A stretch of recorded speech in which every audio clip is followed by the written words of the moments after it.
Well, welcome back, everyone. Very nice to see you after a bit of a break. I hope you could enjoy your Wednesdays, and I'm very happy to see you all back here for another day of this workshop on Moses and the Israelites, on community building and lessons in leadership and all everything. And so, okay, we're going to just start off with some prayer, and I'll ask everyone to join in. Good evening, dear beloved family, parents, and true parents. We are gathering now here for what is now the second to last day of this workshop. 2 weeks almost have now passed by us, and I guess many years of history of the history of Israelites also passed passed through these wonderful workshops. I'm really grateful for all of this and for these opportunities.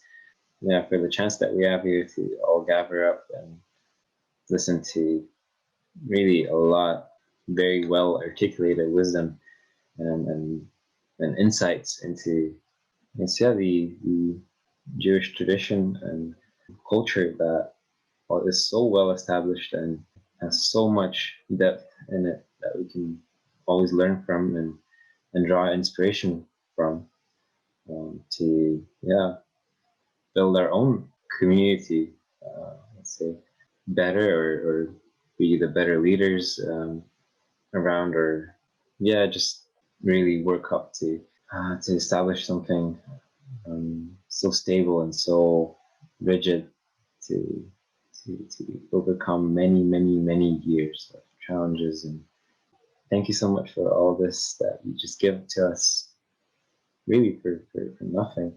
And we're going to try and make our best out of it. And so I'd like to offer this prayer in my name and Ben Kangazan, and all our names here as brothers and sisters of Blessed Families Jew. So, see a few more people trying to join in here. Welcome, everyone. Very nice to see you. Hope you're all doing well, feeling healthy. Your countries are doing okay. And I guess not much else to say. Just want to invite Uncle William, if he's already ready, to share his screen and continue this wonderful series of lectures. Okay, good evening, everyone. Nice to see you back again. And for, we're getting towards the end of this workshop. So I'm going to start sharing my screen with you. We talked last time about, the beginning of this week, about 10 commandments, then also building the tabernacle, and how the people wanted God to be present with them in their community, and how through building a tabernacle, then God said he would dwell amongst them, and they would feel and experience God's presence dwelling with them in the camp. So now they've settled down, they've got everything they've done that they need to do, and then they set off on the march towards Canaan. And on the 20th day of the second month, the second year, this is after they'd left, the cloud lifted from above the tabernacle of the testimony. Then the Israelites set out from the desert of Sinai and traveled from place to place until the cloud came to rest in the desert of Paran. They set out this first time at the Lord's command through Moses. So they've all set out. And then Moses, just before, as they're setting out, Moses says to Jethro, his father-in-law, "We're journeying to the place of which the Lord said, I will give it to you. Come with us, and we will treat you well, for the Lord has spoken good concerning Israel." And Jethro said to him, "I will not go, but I'll depart to my own land and to my relatives." So Jethro, then his father-in-law, decides to go home. And all these things, they have significance. And then Moses speaks to his brother-in-law, Hobab, son of Ruel, the Midianite, Moses' father-in-law. So Jethro, who's Moses' father-in-law, has more than one name. Ruel is one of them, but also another place in the book of Judges, Jethro is also called Hobab. So a bit of thing going on there. Anyway, Moses says to his brother-in-law, "We're marching to the place about which God promised. I'll give it to you. Come with us, we'll treat you well. God has promised good things for Israel." But Hobab said, sorry, I'm not coming. I'm going back home to my own country, to my own family. And Moses countered, don't leave us. You know all the best places to camp in the wilderness. We need your eyes. If you come with us, we'll make sure that you share in all the good things that God will do for us. But he doesn't manage to persuade him, and Hobab, his brother-in-law, goes home. So anyway, they carry on, but then not long after this, the people start complaining. They complain about their hardships in the hearing of the Lord. And when the Lord heard them, his anger was aroused. Then the fire from the Lord burned among them and consumed some of the outskirts of the camp. And when the people cried out to Moses, he prayed to the Lord, and the fire died down. The rabble with them began to crave other food. And again the Israelites started wailing and said, if only we had meat to eat. McDonald's. We remember the fish we ate in Egypt at no cost, fish and chips. Also the cucumbers, they were nicely pickled. Melons, leeks, onions, and garlic. But now we've lost our appetite. We never see anything but this manna. Yeah. So let's have a look at this, see what's going on here. So people start complaining about the hardships. Life's not too easy. Life's difficult. Then it says the rabble with them began to crave other food. So who are the rabble, first of all? So when the Israelites, when the Hebrews left Egypt, it wasn't just the Hebrews left Egypt, but also there are lots of people who were not Israelites, lots of other slaves who had been captured by the Egyptians, who were also working as slaves, as forced labor. And so when the Israelites left, a lot of other people who were not Hebrews or Israelites, they also thought, wow, this is our chance. This is our opportunity to escape from slavery. So a lot of these people as well, they escaped with the Israelites. And so they didn't have the sort of, you might say, standard of faith or whatever that the people of Israel had. And so when it talks about the rabble with them, this is the people who's been referred to here, the non-Israelites who are there. And they started to complain about other food. And that sparked off the Israelites to start complaining and wailing as well. And you can just imagine, you can just visualize it here. This is just an excerpt of the menu that they wanted and they were missing. You actually go and read it. Wow, you think, gosh, it's like a la carte they wanted in the desert. And so what happens? So Moses, he doesn't know what to do. And so Moses goes and talks to God about it. And God says to Moses, and Moses says to God, why have you brought this trouble on your servant? What have I done to displease you that you put the burden of all these people on me? Did I conceive all these people? Did I give them birth? Why do you tell me to carry them in my arms as a nurse carries an infant to the land you promised on oath to their ancestors? Where can I get meat for all these people? They keep wailing to me, give us meat to eat. I cannot carry all these people by myself. The burden is too heavy for me. If this is how you're going to treat me, please go ahead and just kill me. If I have found favor in your eyes, just kill me, and do not let me face my own ruin. So what's going on here? Basically, Moses is having a nervous breakdown, a complete nervous breakdown. And you might think, well, okay, that's really challenging. You know, there he is. He's got to lead the people through the desert. You've got to provide them food. And it's obviously challenging. He's having a nervous breakdown here. So let's analyze and see what's going on. Let's analyze what he says to try and make sense of it. So the first thing is, Moses conceives himself as a parent. So he says, did I conceive all these people? Yeah. Did I give them birth? So he sees himself as a parent to all the Israelites. Yeah. So he sees all his followers as children. And so if you're a parent, it's natural to do it, to provide everything and do everything for your children, because your children are dependent upon you. Yeah. But the people we're talking about here are not children, they're adults. So when Moses is treating all his followers as children, he's trying to do everything all by himself. And of course, if as a leader, you try to do everything by yourself, then eventually you get a nervous breakdown. You get burnt out. It becomes overwhelming. So that's part of the problem here.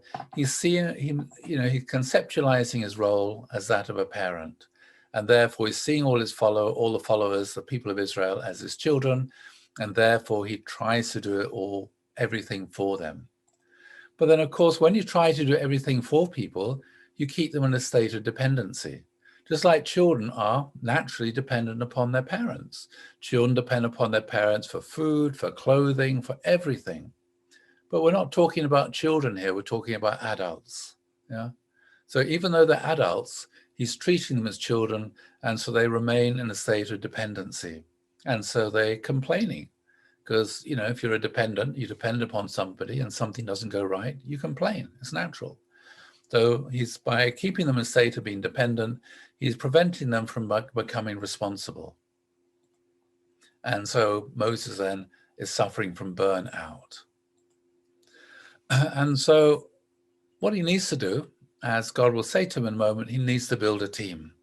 And originally he had a team doing the same thing as happened when Jethro came to see him. When Jethro came to see him, he was sitting there from morning till night, judging all the people. And Jethro said to Moses, it's not good for you to sit alone. It's not good for you to bear the whole burden of all the people by yourself. It's not good for you to be making all the decisions yourself.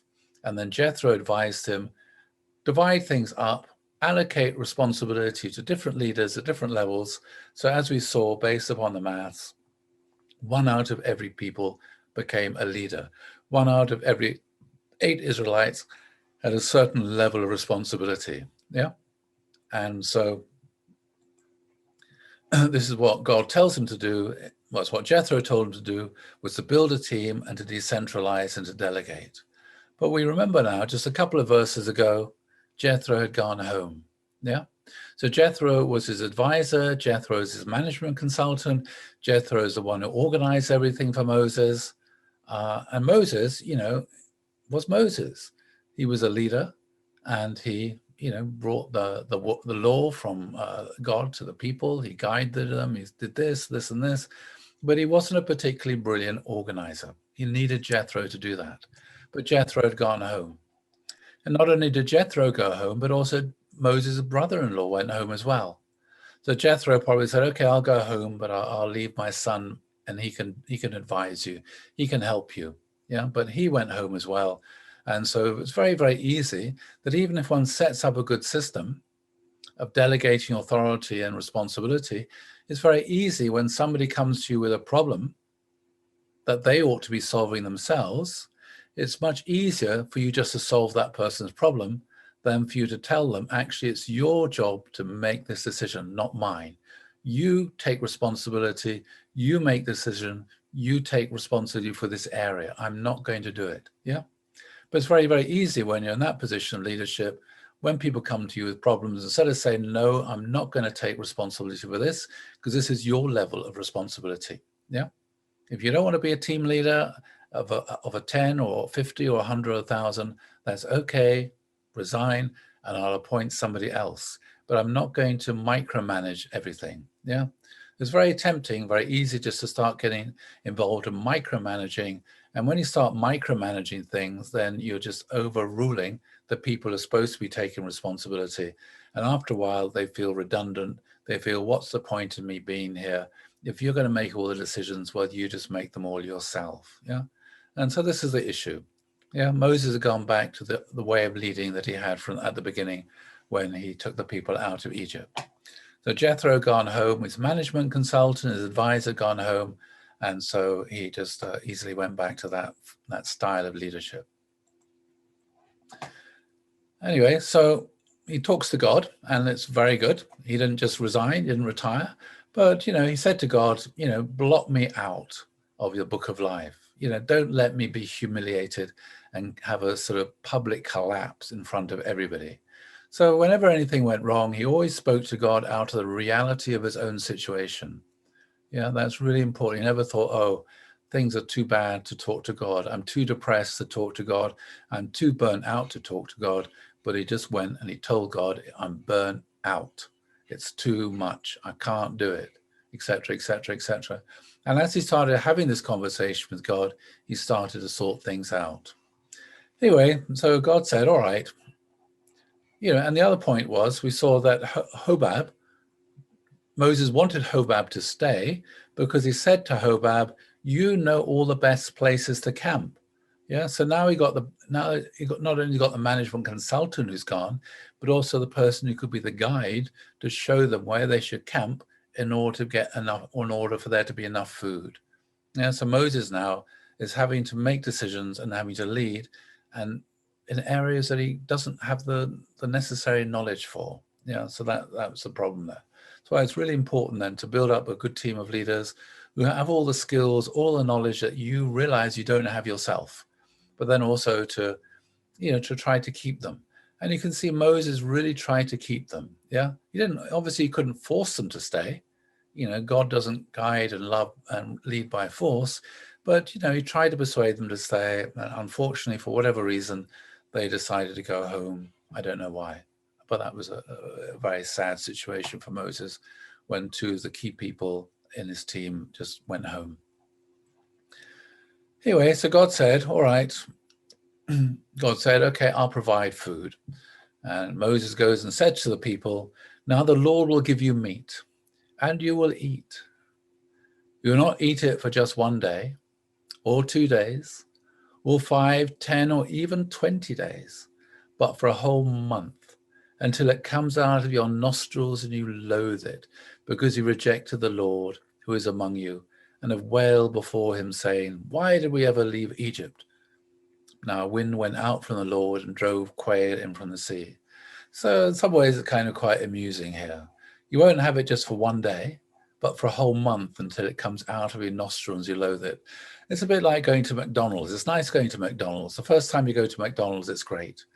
Go there a few more times, it's still good. But if you go and have McDonald's for breakfast, lunch, and dinner every day for a month, eventually you never want to have another McDonald's ever again in your entire life. Yeah, never mind the fact it's so unhealthy, etc., etc. So that's what, the people say, we want to have meat. And God says, yep, you can have it until you don't want to see any more chicken ever again. Yeah.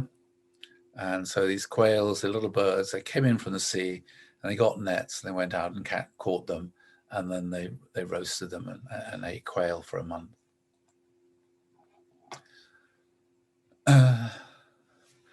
Anyway, so Moses then, he's still in this really tough situation. Yeah, so he had a nervous breakdown. So God solves the easy part, bringing meat in, chicken. Anyway, so Moses went out and told the people what the Lord had said. And then, because God told him to bring 70 elders. And Moses brought together 70 of the elders and had them stand around the tent. Then the Lord came down in the cloud and spoke with him. And he took some of the power of the Spirit that was on him and put it on the 70 elders. And when the Spirit rested on them, they prophesied, but they did not do so again. You might wonder, well, what's going on here? First of all, it's about delegating, decentralizing, authority, having a team of 70, just like what Jethro was suggesting before. But at the same time, Moses wanted to pack it in. Sometimes when you're a leader, and you feel nobody's listening.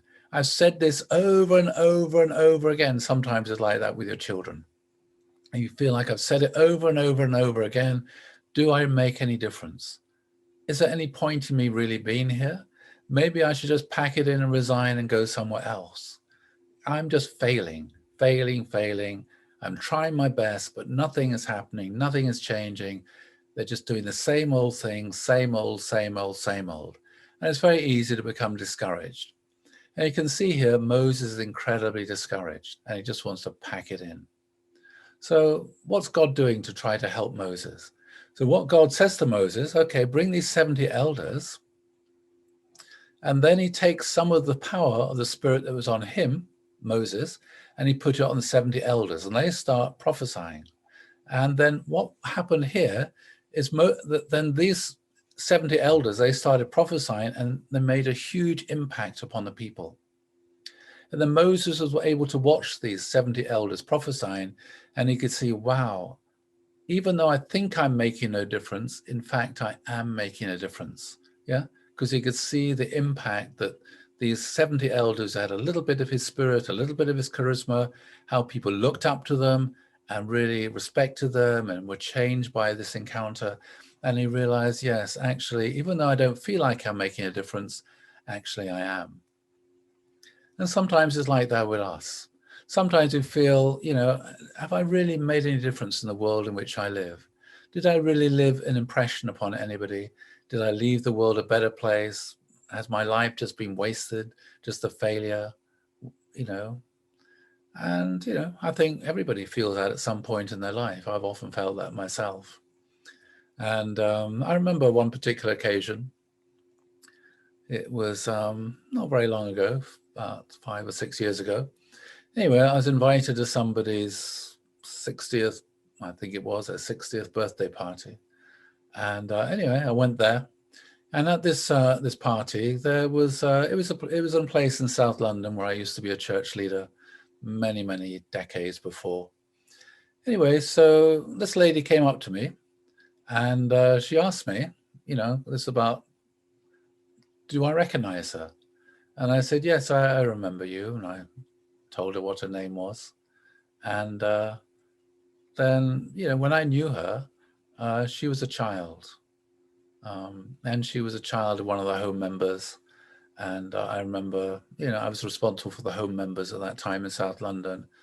And I organized a workshop for the children of the home members. And I used to drive them around places to camps and things. And anyway, just something which I was doing at that time. Anyway, this was about maybe 25, 30 years later. She's now in her mid-40s. She was then, I guess, when I saw her about those years ago, sometime in her 40s. And then she said to me, you don't realize what an incredible difference you made in my life, she said to me. And I was really surprised because, I remembered her name and her face. I knew who her parents were. And I remember, I was around. I don't remember doing anything particular for her. And then she said, after I left South London, she encountered this person who, very sadly a church member who, mistreated her really badly. And she said that, the fact that I treated her so well somehow made a huge difference in her life, that even though she was mistreated by this other person, she felt not everybody's like that. William Haynes is different. Yeah. And then I thought, oh, that's nice. So when she was telling me this, then I felt, oh, I never realized I made a difference in this person's life. Yeah. And then when she said that, I realized at the time I was incredibly shy. I hardly talked to anybody. And I thought, I wish I'd spoken to more people. I wish I'd done something different. I wish I'd done something more. I didn't realize I made a difference in her life. And I had a similar experience actually when my wife was very sick. This was about 15 years ago. She became very ill. She had two tumors in her brain from something called malignant melanoma, and she was in hospital. And had 2 operations, and then she came out, and it was very stressful, obviously. Anyway, so she recovered very quickly from these 2 brain operations. And so I took her to Chongpyong so she could be there for 40 days. And I came home to look after the children. And so she was there convalescing in Chongpyong. She had medical care that she needed and spiritual support. And then while she was there, then, one day, totally and utterly out of the blue, I got a Skype call. And this was a Skype call from a Korean girl who'd been in CARP in the mid-1980s when I was a CARP leader. And she was, CARP member for a short time. She joined in Britain, but she was very much a free spirit. And the movement at that time was just too claustrophobic for her. And, she left. But she left on very, very good terms with me. Anyway, I never heard from her again. And then suddenly, this is such a long time later, decades later, when my wife was in Chongpyong, then this Korean girl, Yun Suk is her name, she popped up on Skype and said, "Is this the William Haynes who used to be in CARP in London 25 years ago?" And I said, "Yes, hi, it's me." And we just carried on the conversation like we hadn't broken the conversation in 25 years. And she's asking me this and that and talking about just things. And she asked me how Ruth was. And I said, "Oh, funnily enough, Ruth is in Chongpyong. She had some medical treatment and she's there." And so she said, "Oh, okay," because this Korean girl lives in Seoul now. She said, "Okay, I'll go and see her." So she went to visit Ruth in Chongpyong, and she took her a nice warm jacket because it was December, and a sleeping bag and a box of fruit, which is great because they didn't have fruit in Chongpyong in those days, and which is really kind. And then didn't hear from her again. Anyway, so my wife came back and for Christmas, and then she went back to Chongpyong again in January, another 40-day workshop. And this time on the last day, the 40th day of a 40-day workshop, she didn't wake up. And so, some of the sisters who were there, they couldn't wake her up, but they knew about her medical history. So they called an ambulance. She was taken to the hospital at Chongpyong, and she was, given an X-ray. They found she had a brain hemorrhage and from a third brain tumor. And she went down for emergency surgery in Seoul. And I was expecting her to come back the next day, fly back. And then suddenly I got this phone call to say that she had a brain tumor and a brain hemorrhage and was in a coma in a hospital. And obviously I had no idea what to do. I was totally panicked, no idea what to do. And then totally out of the blue, at exactly that moment, my friend from Korea popped up. "Hi, William, Yun Suk here, how are you?" And I said, "I'm having a really stressful day. Ruth just had a brain hemorrhage from another brain tumor, and she's just been admitted to this hospital down in Seoul." And so she said, "Oh, I'll go and see her." And so immediately she went there, and she translated for the missionary that was there supporting her with the doctors and things. And then my son Robert, she managed to cancel his flight or postpone his flight. So he went to the hospital. But after the 40 days workshop, he had no money, of course, going back to England. So she took care of him. She took him out to lunch. She gave him lots of money. So he was able to live in Seoul for another month. And then, one thing after another happened. And eventually my wife came home and she's recovered now. She's able to drive and, it's extraordinary. But when this happened, this is just a couple of things, but there were many, many things happened on this little journey with my wife's recovery where it was like God was pulling all the people out of my life that I'd done something good to and bringing them so they could help and support in some way. Even the contact that my wife to a good doctor for my wife, that was also just somebody my wife met and was very kind to. And then many, many people. And then I look back and I realized, somehow in order for my wife to be able to survive and recover, it was necessary for all these people to be involved in that. And people who came out of nowhere that I'd known from decades before just appeared from nowhere with money or with helping with this, a taxi, to get to the airport and this, that, and the other. People just appeared from nowhere. And I thought, these are, and I realized these are people who I knew and people whose lives I touched in some way. And I just wasn't aware of the fact that actually I touched these people's lives in a good way, such that, when the time came, they just popped out of nowhere. The spirit world brought them to help and to give and support in some kind of way. And I remember at the time I said a little prayer and I said, I wish I had made more friends, because by temperament, I'm very shy. those of you who might have known me some decades ago, I never started conversations with anybody. I'd never initiate a conversation. Whenever there were meetings, I'd only ever talk to people I already knew. I'd never talk to strangers. Anyway, I just said this prayer, I wish I had made more friends. And then sometime after this, I became involved in teaching workshops, the second gen with ESGD and Dunn. And then, I remember the first few workshops I was teaching, I got to know the names of the people who I was teaching, but I didn't really develop a personal relationship with them very much. I still felt very, very shy. But then, as the years went on, I was teaching more workshops. One day, I came to the workshop. It's called Dunn Mission 1. It's like Dunn was the first one I'd teach, and then Dunn Mission 1 would be the spring workshop, which I'll go back to, and be the same people there. And when I arrived, I noticed I was going up to people and introducing myself. And I was shaking hands with people, and I was giving people hugs. And I was thinking to myself, this isn't me. This isn't me.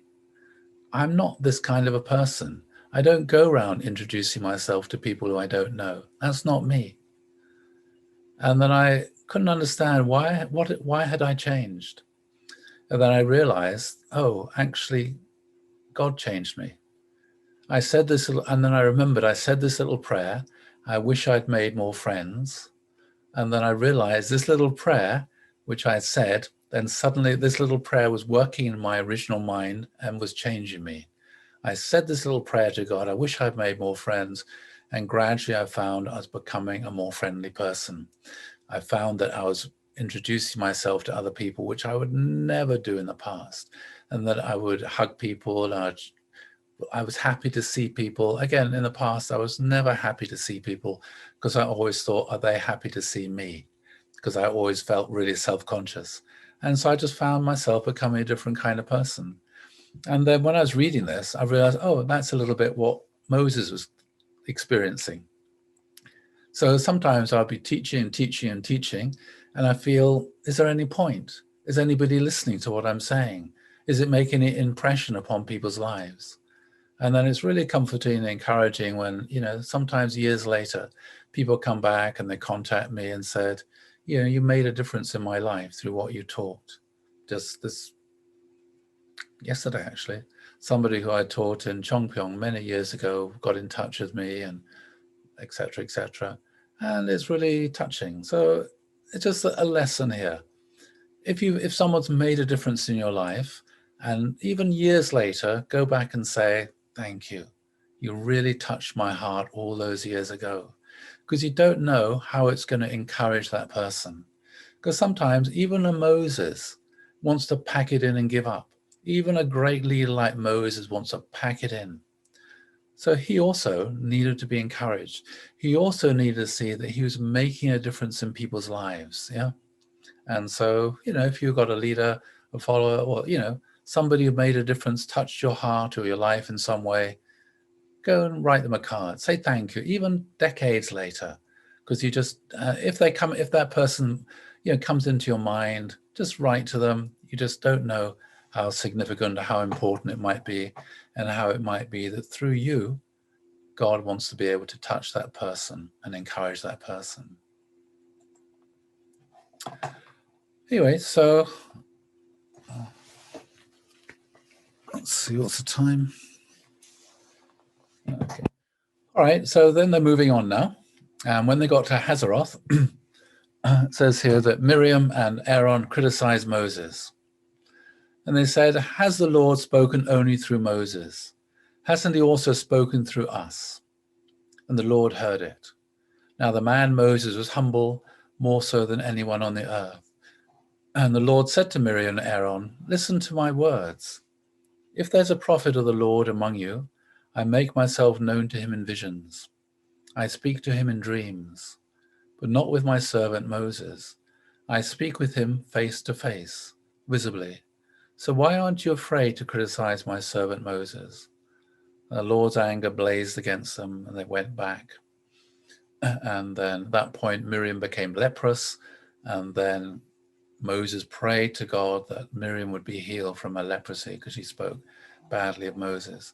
So this is one of the qualities. Several times, quite a few times in the Bible, it says Moses was a humble person, more humble than anyone on the earth. He wasn't arrogant. He didn't want to be the leader. The last thing he wanted was to be the leader. It's like, it's not, and you find great leaders, they're like this. Great leaders are actually very, very humble. Yeah. They don't want to hang out with the most important people. Actually, they like to hang out with ordinary people. So I was reading, something about Prince Charles, for example. This is something Jonathan Sacks said some time ago. He said that when they had some particular important event, and a lot of the Jewish leaders in Britain were invited to come along to open something or to celebrate something, and Prince Charles was also invited to come along and be there as one of the dignitaries, like an invited guest. And he said that, because it's a Jewish event, there's always a lot of security outside. Security on the door, security in the street, security all around. And these security guards are all volunteers. And they're usually young people who volunteer to do security work, for a Jewish event. Anyway, Jonathan Sacks, what he noticed about Prince Charles, he said that when Prince Charles arrived, he spent half his time just talking to all the young security guards.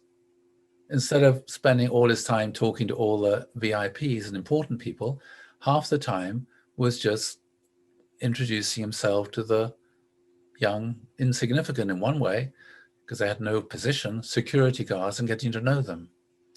And this struck Jonathan Sacks. He thought, yes, that's a good leader. He's someone who takes an interest in the most humble person, asks after the livelihood and the family and the well-being of the most humble person, and doesn't just think he should just be on the leader's table, having meals with the leader, going to the leader's meeting, but actually takes an interest and genuinely cares about ordinary people, the most humble people. And so, so that's how Moses was. He was a very humble person. That's how he's described as being in the Bible, a very humble person. And okay, I just wonder if we should move on now to look at this aspect. Or got another 10 minutes. Okay, so one of the things they were doing there in the wilderness is they were setting up structures. Okay, it's not just all the people following Moses. There's 600,000 people, and they had to set up structures, which are going to be enduring structures, which are going to make it possible for the community to function properly in a good way. And we saw how Jethro then gave a lot of advice there about delegation, about setting up all those kind of appeal system and judges and everything. So as many people as possible could get involved. And this idea of the separation of functions, or nowadays we often call it the separation of powers, it goes all the way back to this time. So this is a bit later.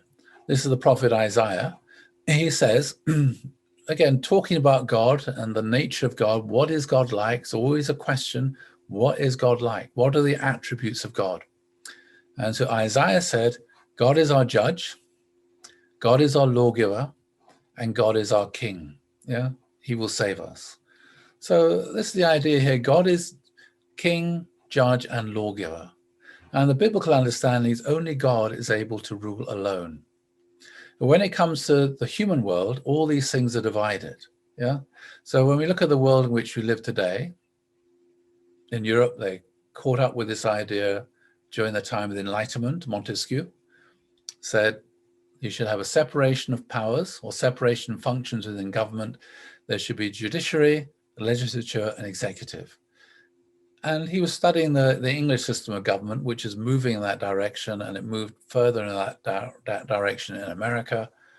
And you have to think, well, where did this idea come from? Well, it came from the people who read the Bible. The Bible is the main text of political philosophy in Europe.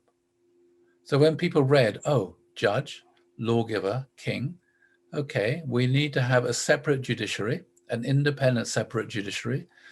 We need to have an independent separate legislature that makes the laws, and we need to have an independent separate executive. That's the king. Yeah, executive, legislature, judiciary. So these are the three functions of the government in a properly functioning liberal democratic society. And the root of this goes all the way back to the biblical tradition. Yeah, it's really important to have a separation of functions, separation of powers, because only God is able to rule alone. Anybody else who tries to be king, lawgiver, and judge inevitably ends up becoming an autocrat, a dictator, and an incredibly corrupt person, because they said power corrupts and absolute power corrupts absolutely.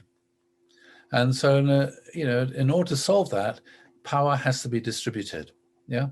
So the king can only act and do the things the king needs to do within the framework of the law. The king cannot make the law, and the king is not allowed to break the law. He has to be under the law. Yeah. The legislature can't go around organizing foreign affairs. The legislature can't go around interfering in the job that the executive is supposed to be doing. Yeah, that they can't do that. Their job is to think for a long time and to evaluate things and to pass good laws and establish good laws that are going to last for a long time for that community. But at the same time, you need to have an independent judiciary. Yeah, so they don't make the laws; they actually administer and apply the laws independently. Yeah, so that's why this is really important. That was set up there all the way back, and so that's what we read the divine principle talks here. So the concept of separation of powers into three branches of government sought to prevent the concentration of political power in the hands of a single individual institution, as was the case with political absolutism. So the principal view of government then rejects the idea of absolute power. It rejects the idea absolutely of a single person having all the political power concentrated in them. Yeah, can't be the king, the lawmaker, and the judge all wrapped up and rolled up into one.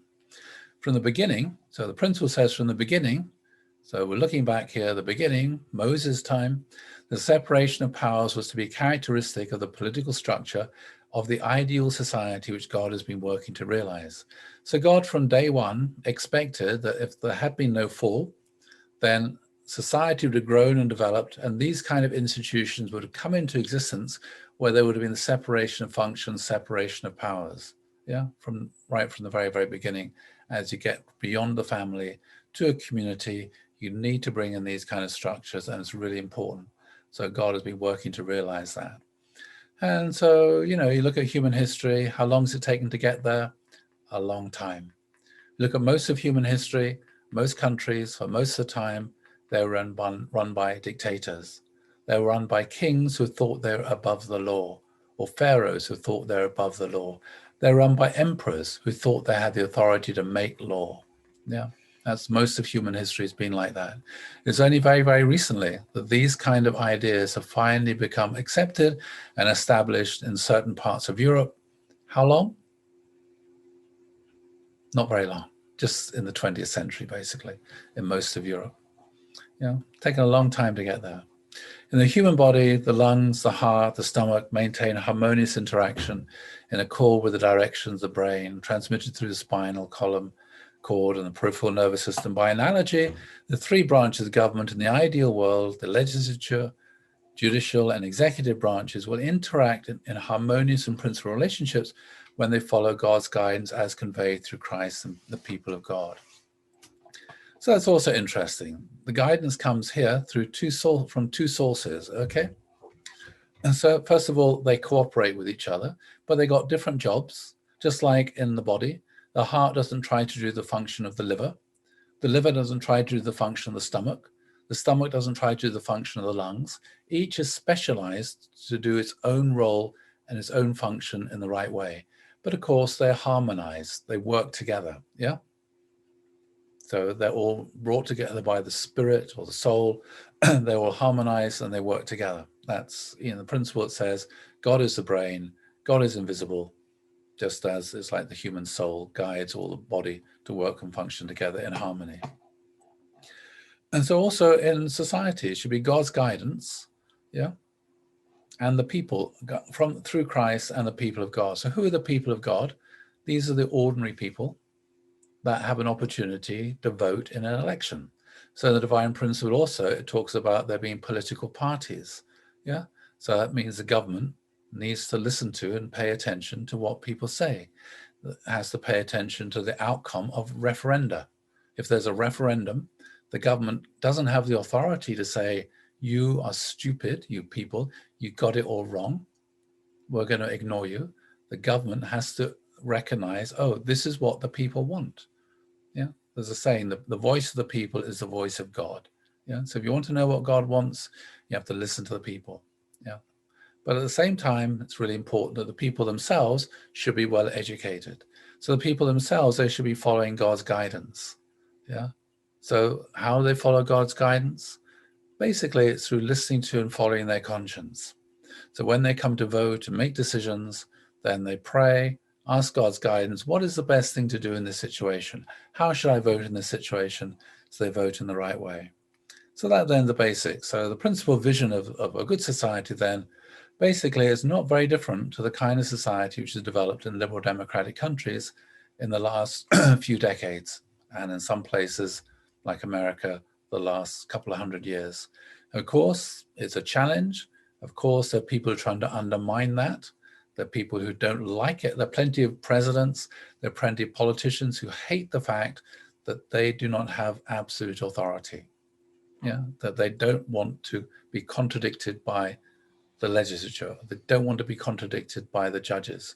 Yeah, there's always a challenge, and you can see that happening very, very much nowadays. Politicians wanting to act according and use their power in a way which is outside the law.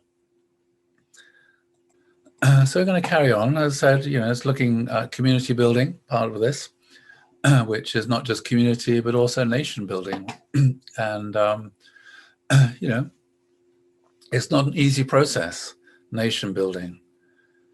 Yeah, when things fall to pieces, and you have a failed state, it's very difficult to put all the pieces back together again. It's very, very difficult to reestablish good customs, good traditions. A lot of countries face this kind of thing after a major war. Had to think, okay, where are we going to go from here? What kind of constitution do we want to have? How do we want to go forward into the future? What kind of laws do we want to have? And it's a transition, obviously, that most European countries made during the 20th century. And it's not an easy kind of thing to do, and to establish a good political culture. So it's good to have a look at some of these things, what the Israelites established, and what the sort of, we talk about the principal view of that separation of functions, but it doesn't happen overnight. It happens as a result of a long, long process of hundreds and sometimes thousands of years before things evolve in that sort of direction. So in America, 200 years ago, it was really clear. They had a constitution, they talked about it, they thought it all through, and a very clear separation between the executive, judiciary, and legislature.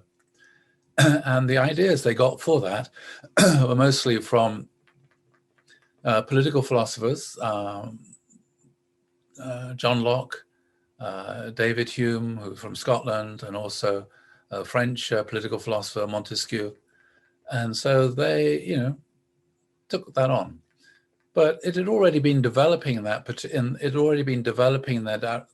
direction in England up until that time. It just, they recognize, these different institutions are developing in England, different functions, but they're not completely separate yet.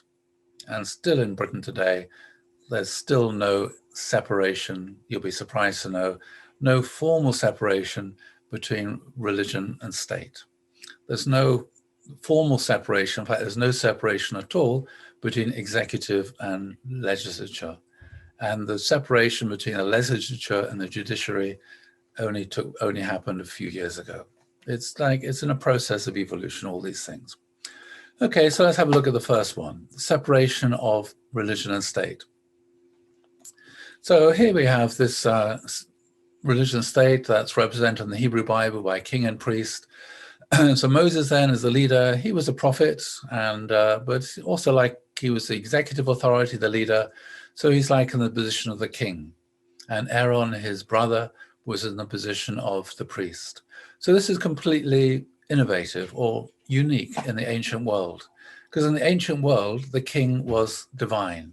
So the pharaohs, for example, the pharaohs are seen to be God. And we look in Rome, the Roman emperor was seen to be God, was treated as God.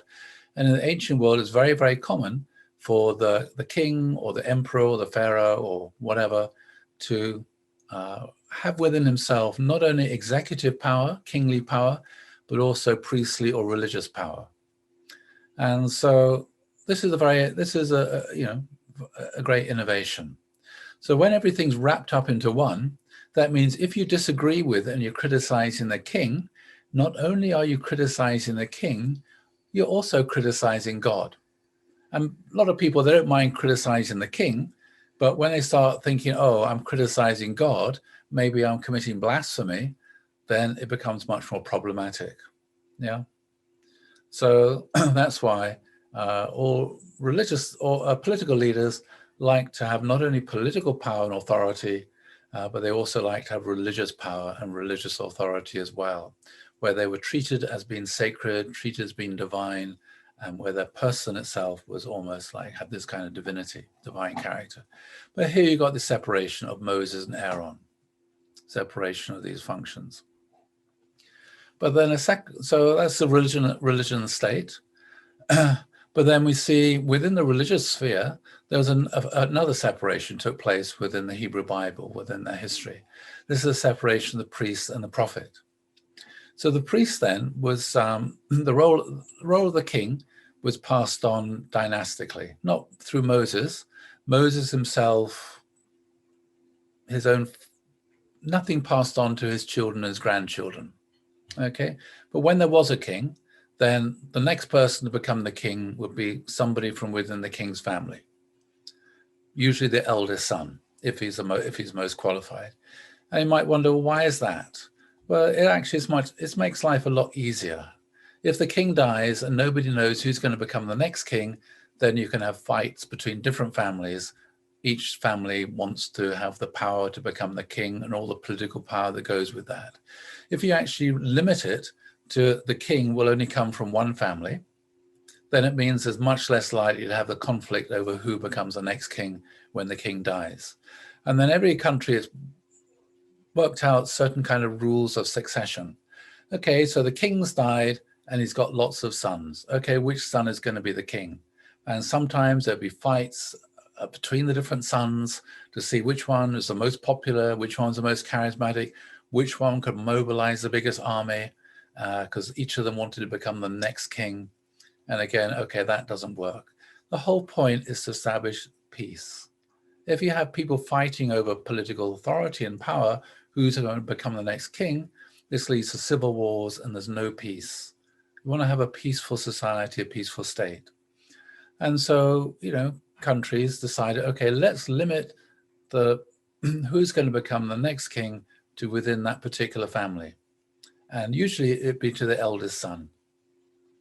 But then at the same time, often people say, okay, if the eldest son's not the most qualified, we want to have a say in who becomes the next son. So there are different variations on this, but usually it stays within the same family.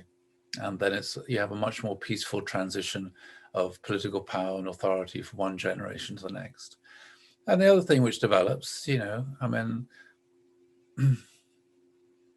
speaking, coming here from England, and I'm looking on my screen. I can see a Pam on my screen here, and we know the Scots a little bit, Republican.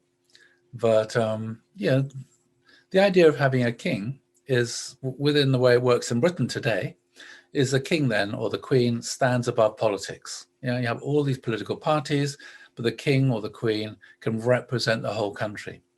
One of the problems you have in democracy, like a presidential system, as we can see in America, is the president then represents the people who elected him. Yeah, maybe a her, there might be a her one day. The president represents the party and the people who elected him, and he's always got an eye on the next election. Always got an eye on thinking, I need to please the people who are going to vote me, re-elect me. Yeah. So in that case, it's very difficult for the president to stand above politics. It's very difficult for the president to represent the whole country, because his supporters expect him to represent them, and he also is thinking about the next election. You can see that in most countries where there's an elected president. Where you have a king or a monarchy, then you can have the monarch who actually knows he's supposed, or she is supposed to represent the whole country. And so they have no particular constituency. And so then they're much more inclined to want to be in touch with people from every part of the country, every part of the nation, and get to know people from all the different communities, all the different parts of the nation, yeah, and to travel and spend time in each part of the country, and to make sure that, if they got sons and daughters, then each of the sons and daughters will be given a title which will represent different parts of the country, so that somehow the whole country will feel included and represented within the royal family. So Duke of York, Duke of Edinburgh, different kinds of dukes and earls from representing different parts of the country, Prince of Wales, etc., etc. So that's one of the advantages of having a king. And another advantage is you have a sense of memory. I mean, it just so happens the present Queen of England, she's been the Queen now for more than 60 years, more than my lifetime. Yeah. And so, you think, okay, what difference does that make? Hasn't she been Queen too long? Shouldn't she retire? But actually, you have to realize that somebody like her, she has an extraordinary amount of experience and wisdom. As she sometimes reminds new prime ministers, she says, my first prime minister was Winston Churchill, who was a prime minister before new prime ministers were even born. The Queen is the only person in the entire world who's met every single president of America since President Roosevelt during the Second World War. She has met every single president and prime minister of pretty much every single country in the world over the last 60 years. And so there's a huge amount of wisdom, a huge amount of experience, a huge amount of knowledge there. It's like a sort of reservoir of memory and experience and wisdom that can be just drawn upon very, very easily, but also setting up a tradition going through the generations and a certain kind of stability. So even when the government falls to pieces and you get, Boris Johnson, when you have complete and utter meltdown and chaos within the political system, there's one person who's completely unchanging, with whom nobody has a single bad word to say, has never put a foot wrong. And that's kind of, that's interesting. It works. So, nowadays, nobody'd ever create that kind of system or that kind of structure, but it's evolved in this particular way and it works. Now, it wasn't that kings and queens of England were always like that. It's evolved in this kind of way over the last 150, 200 years, really. Anyway, so this, one of the things that didn't take place in Britain was a separation of priest and king. So because of Henry VIII, he decided to declare Brexit from the Roman Catholic Church 500 years ago. And so he made himself the head of the Church of England. So until today, the Queen of England is not only the head of state, but she's also the head of the Church of England. Kind of interesting. No real separation there of church and state. It's an important development, which really ought to happen at some point and probably will happen in the UK at some point. Also, you have this separation then of priest and prophet, again within the religious sphere. So the priest then is someone who, what is the job of the priest? The job of the priest is to conduct ceremonies, to conduct rituals. If you imagine a church, particularly if you've grown up in the Catholic Church, you'll know that the priest conducts the liturgy. There's a sort of order of service through the week and through the months and through the year. Different cloths are changed on the altar, candles are at different times, different celebrations, different festivals at different time, and each of these has their own character. And the priest is there not to innovate or to change things, but just constantly continue with this unchanging cycle of celebrating the Mass, celebrating this, celebrating that, and the Bible readings are the same, and on a cycle usually of about 3 years. And it's like a sort of certain amount of continuity. Yeah. So the main thing you need to be able to do here is to know how to conduct all the ceremonies, to know how to conduct all the rituals, to know how to do the sacrifice, to know all the words to say and all these things. The best way to learn all that is actually from your father or your mother. And so that's why the priest was a dynastic role. The sons would learn how to do all these things within the temple from their fathers, yeah, and from their grandfathers. And it was passed on orally. A lot of these things are just passed on orally. And I remember when I was in the Church of England, I used to do that. I just remembered it's just learning how to imitate what the priest is doing. Through imitation, you learn how to do things. And the same way of doing things then gets passed on through the centuries and even through the millennia. Nothing really changes. It's that aspect of continuity. It's dynastic. And then the priest always wears robes, as you know, within Catholic Church and other churches, a robe of office, which indicates that when they put on these robes of office, then they're not acting in a personal capacity. They're acting as a priest. They're not acting in a personal capacity. It's not a question whether you like them or you don't like them. They're just acting and doing the role and the function that they're supposed to do. So their sense of time is very much one of routine. It's very keeping a routine. And when they're talking, the language of the priests, particularly in the Hebrew Bible, is very much a language of the sacred. You have to keep this sacred, and that is secular. You can't mix things up. This is the holy place. You have to behave in a certain way in this holy place. They're very much concerned about ritual purity and all these different things. And very, very much then part of the religious establishment, very, very conservative in that sense, because they don't like innovation. They don't like change. They just like continuity, because that's what they're supposed to represent, this sort of sacred order. So that's then the priestly role in the Hebrew society. But then there's also another role. This is the role of the prophet. Moses was the first prophet and the greatest prophet. But then Moses said that after I die, Moses said, God will raise up other prophets who will be like me. Yeah. So this is the idea. Then God raises up a prophet. God doesn't raise up priests. Priests are just born to be priests. It's a task, a job that they're born to do. Yeah. Like a king. A prophet, though, is not born a prophet. A prophet is someone who God raises up. As Moses said, God will raise up a prophet. A prophet is someone who God calls. Yeah. And so, you look at the way that the prophets were called, not just Moses, very, very reluctant to get this call from God. You look at the call of Isaiah, you look at the call of Jeremiah, you look at the way that Samuel was called. You look at the way these people were called by God. They hear this voice calling them to do something. Yeah. Calling them to take something up. Yeah. And it's not something they choose to do. It's not necessarily something they even want to do. It's just they hear this voice. God is a voice. They can't see God. God is a voice, and you hear God's voice.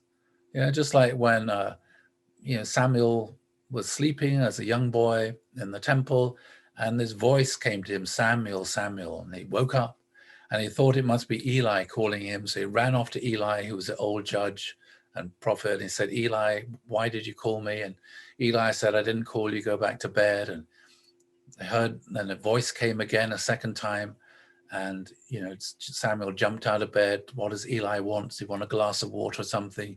He went to see Eli. No, Eli said, I didn't call you, it wasn't me. Maybe it was the voice of God. So next time you hear the voice, say to the voice, here I am. And so next time Samuel heard this voice, he said, here I am. And then God spoke to him and commissioned him and called him to do something. And that's the way it works. So these kind of people, the prophets, then, the authority is entirely charismatic. So some of this charismatic authority has this incredibly extraordinary personality, such that people are drawn to them because they can feel God speaks through this person. Not because they don't have any title. They're not the director. They're not the king. They're not the priest. They have no authority in terms of a title or a position. They could be a person from a very poor background or a very rich background, could be a peasant, all kinds of people. They just get called by God, and then they start speaking. God gives them something to say, and they start speaking, and people start listening because they feel, wow, this person speaks with authority, and the words this person speaks, people feel their heart is touched and moved. They feel this is God speaking to me through this person. That's his sole source of their authority, as they feel, other people feel God is speaking to me through you, this charismatic authority. And instead they're just raised up and lifted up, and they're just called.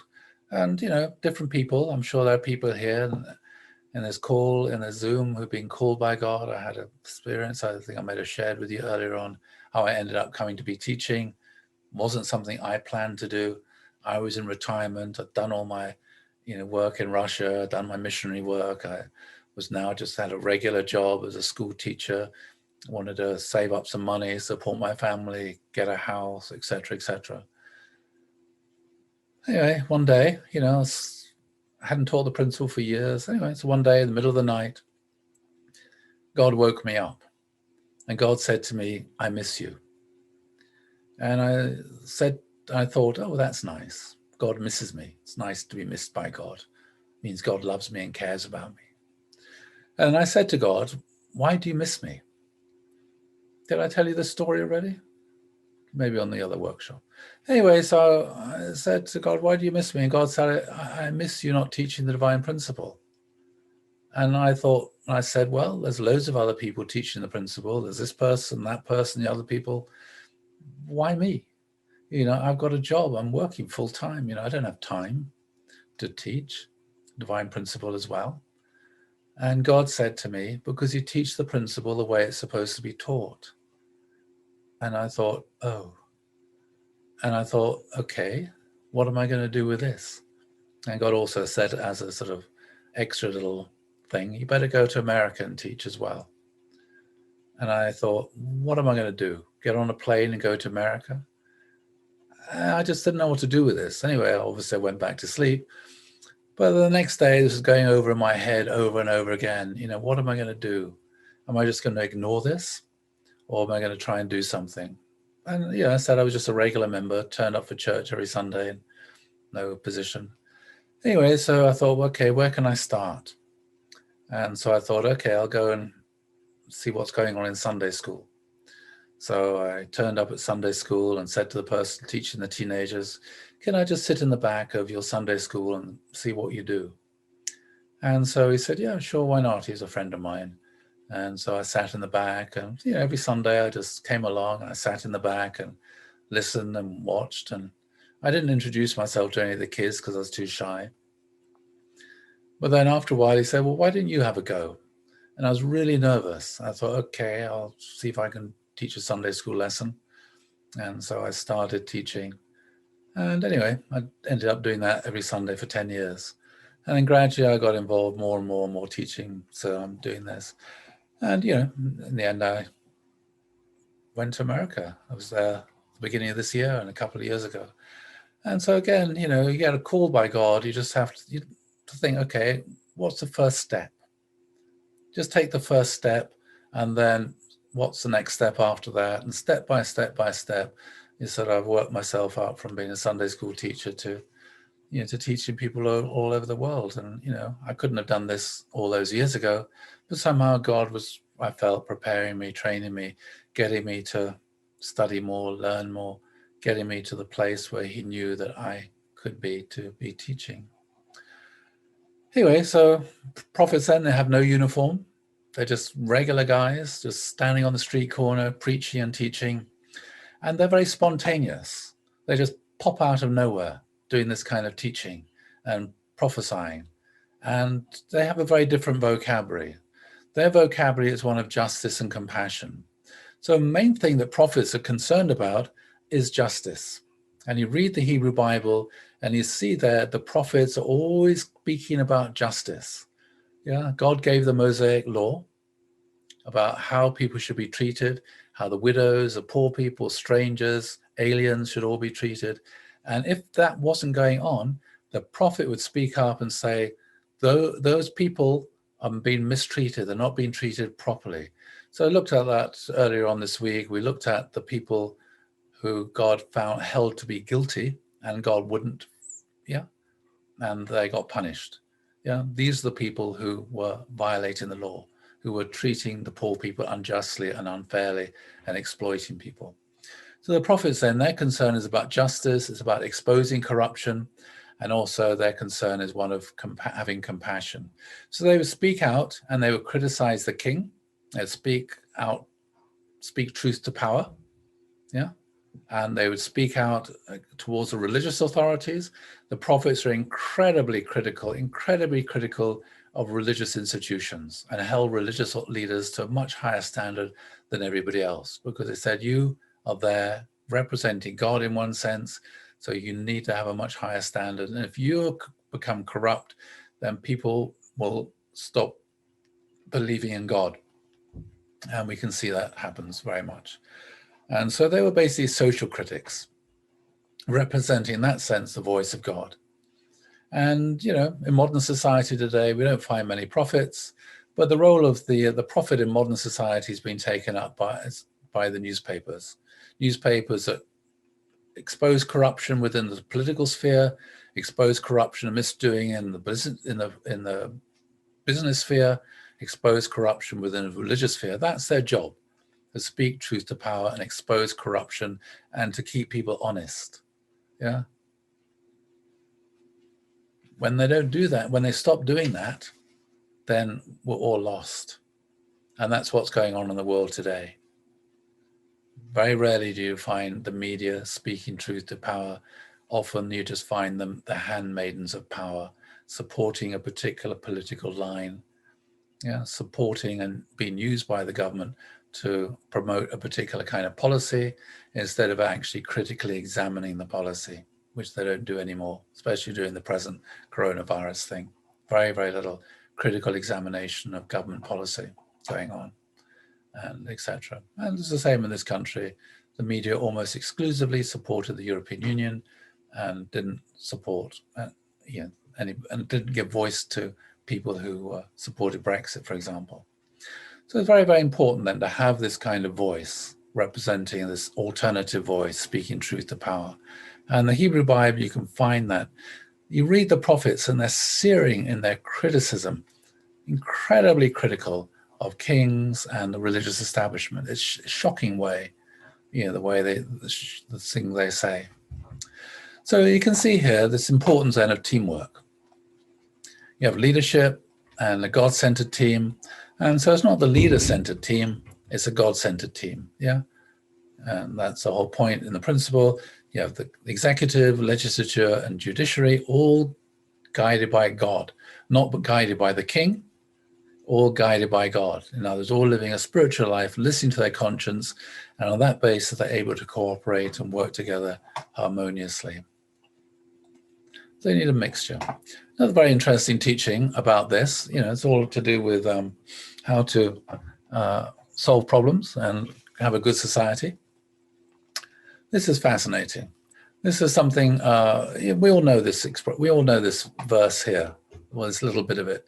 Love your neighbors yourself. Okay, so Jesus taught that, but you might wonder, well, where did it actually come from? So it actually comes from the book of Leviticus, which was from Moses. And this is the context. It's really important to understand the context. So Moses said, do not hate your brother in your heart. Okay, so why might you hate your brother in your heart? Not easy to do, not hard to imagine. Supposing somebody hurts you, you get hurt. When you get hurt, it's very easy to hate that person. Someone says something that hurts you, it's very easy to turn it over in your mind and to start feeling hurt. And then it becomes feeling a sense of feeling a resentment. And then you start hating that person. Okay, it's very easy. That's why people hate. Yeah. Or you might see somebody doing something which you think is wrong, and you judge and you criticize that person, and you think very badly of that person who's doing something which you think is wrong, and you develop a very low opinion of that person. Okay, so Moses says, do not hate your brother in your heart. So what should you do? Not love, but don't hate your brother in your heart, but instead reprove or reason with your neighbor, frankly, so you will not bear sin because of him. So what does that mean? So this means if somebody does something which you think is wrong and that person's hurt you, then say to this person, reprove them or reason with, or say to them, what you said hurt. Yeah. I think what you did or said hurt. I think what you did to me, or what you said to me, or what you said about me, I think it was wrong and it hurt. Okay. That's the first thing. The reason, because if you don't say anything and you just hate your brother in your heart, then as Moses said, you will bear sin because of him. So if you hate someone who says something or does something wrong, and you become resentful and full of hate, then actually you become full of sin. You bear sin because of him. But the point is, very often somebody says something or does something completely innocently. They don't actually realize they've done something or said something which is painful or hurtful or wrong. And so the only person that's getting damaged when you hate somebody, the only person who's getting damaged is you. You're damaging yourself because you hate this person. That person doesn't feel that you hate them. That person is completely oblivious that you hate them. That person has no idea you're full of resentment and bitterness and hate them. Yeah, they're completely oblivious of that. It doesn't affect them at all. The only person getting damaged is you. The only person becoming sinful, bitter, angry, and resentful is you. Yeah. So what Moses says here, don't do that. Instead, tell this person, actually, what you did hurt. What you did, I think it was wrong. And when you do that, then it's like it's cathartic. Yeah. It releases something. Yeah. And usually any decent person will say, oh, I didn't realize. I'm so sorry. Yeah.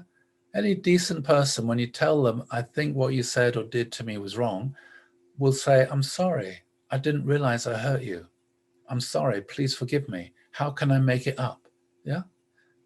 So that's the first thing. And then very easily, the relationship will be restored. That makes sense? But if you don't say anything, then the relationship's broken and can be forever. But Moses said, reason with your neighbor, explain to them what they've done, say that hurt. And then, as I said, any normal, decent person will just apologize and say, I'm sorry. How can I make it up? Yeah. And even if they don't, at least you've got it off your chest. At least you fulfilled your responsibility, so now the ball is in their court. Now at least they know what they've done. But if they don't know what they've done, it's a problem for them too. If you see somebody doing things that are wrong and you say nothing, then actually that becomes a problem too. So Moses says, do not seek revenge or bear a grudge against anyone among your people. It just damages you and all relationships. But love your neighbors yourself. I am the Lord. So loving your neighbors yourself means you tell your brother what he's done wrong, why you think he's done something wrong. Yeah. So A, you get it off your own chest. B, then he can take responsibility for the thing he's done wrong. And then it's up to him whether he apologizes or not. But at least you've done your part. Yeah, you felt, okay, I've said it. There's another aspect here as well. As I said, sometimes another reason we might hate somebody, we see somebody doing something which is wrong and we criticize that person. Yeah. And in criticizing that person, we're judging that person. But then Moses says, actually, you need to go and reason with your neighbor frankly so you not bear sin because of him. So if we just criticize somebody and we start hating that person in our heart, then actually that doesn't resolve or solve anything. Moses says, if you see something going wrong, do something. Yeah, get involved, say something. Otherwise, you'll be responsible. Yeah. So if you see somebody is behaving badly and you don't do anything, and that person carries on in that same pattern of bad behavior, then because you didn't intervene and say anything, actually you are guilty as well. It's like a bystander. It's a sin of omission. Yeah. Because you didn't stand up and defend somebody who's been treated badly. You saw someone being treated badly and you were silent. You didn't stand up and defend them. That's this whole thing we looked at with Moses when he killed the Egyptian. So that's with Nathan the prophet. Yeah, so God chooses people who challenge him. Yeah, which is what Abraham did. Thought God got it wrong. Moses thought God got it wrong. So uncritical followership, then, it leads first of all to corruption, because the bad and corrupt behavior has not been pointed out. Also, it leads to disaster. You can see that a policy, a leader, or something is following is going to lead to total disaster, but you don't say anything, then you're actually partially responsible yourself. So this is the commentary upon this. A disciple may criticize his teacher. I often say that to people when I'm teaching workshops. If you think I got it wrong, please tell me. I want to learn. If you think I got a fact wrong or an opinion wrong or got not such a great attitude, please tell me so I can improve. A disciple may criticize his teacher. A child may challenge a parent. So if a child sees a parent doing something wrong and they say something, the parent has to listen. The parent can't say, I'm the parent, you're the child, you have no right to criticize me or to point out something I'm doing wrong. But actually, that's the job of a child to do that. And as we know, children are experts on their parents' fallen nature. Just the way it is. A prophet may challenge a king. And that's the whole biblical tradition. And all of us, simply by bearing the name Israel, which meant wrestling with God and with man, as someone to wrestle with God and our fellow human beings in the name of the right and the good. So Father said it's about putting conscience first. Conscience, you have to follow your conscience is more important than following your king, more important than following your parent, more important than following your teacher. But following your conscience isn't doing your own thing. It's actually following your conscience, and it's really tough. And sometimes it leads to, a risk of one's life. It takes a huge amount of courage to follow your conscience. It takes a huge amount of courage to speak truth to power. It takes a huge amount of courage to disobey a king. It takes a huge amount of courage to say, no, I'm not going to do it because I think it's the wrong thing to do. And, even if I lose my job, that's what happens to whistleblowers. But that's the most important thing. To have a good society, you need people who are like this. And that's what it is to be a good follower.